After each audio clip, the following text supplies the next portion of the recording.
Looking at the beautiful woman sleeping on the sofa, I was very satisfied with her performance last night. Suddenly, a large group of FBI agents burst through the door. Out of fear, I raised both hands, and then they pinned me to the ground and handcuffed me. It turned out to be a joint arrest by the FBI and DEA. They searched my house and found large quantities of contraband and cash, and then discovered 2 AK-47s. They told me I would face criminal charges and that no amount of money could secure bail, but I didn't care at all and gave her a contemptuous smile. Although they sent me to prison, I knew that my father, being a police officer, would soon get me out of there. However, what I didn't expect was that my father actually compromised with the prosecutor for his own interests. Because of my illegal possession of contraband and heavy weapons, I could potentially face life imprisonment. But my father told me not to worry. Though I chose to plead guilty, the judge believed that my possession of heavy weapons was actually to protect my contraband. Therefore, according to the minimum sentencing standards, the judge sentenced me to 10 years in prison. Only then did I realize that both my father and I had been deceived by this prosecutor. I simply could not accept this outcome. 10 years in prison?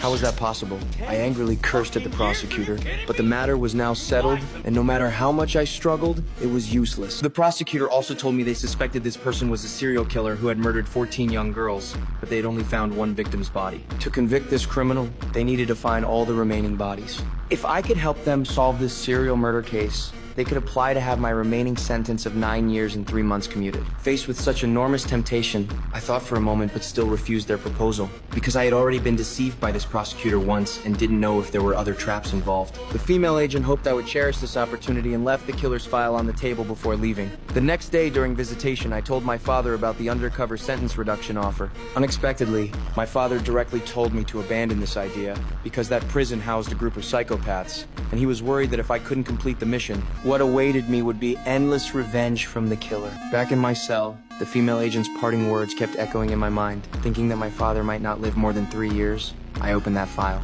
The contents shocked me greatly. I couldn't imagine there could be such cruel perverts in this world. Thinking that my father might not survive 3 years, whether it was to be able to care for my father in his old age or to seek justice for those innocent girls, I decided to accept the female agent's conditions. I would voluntarily request a transfer to that prison, then approach that criminal to obtain evidence of his crimes.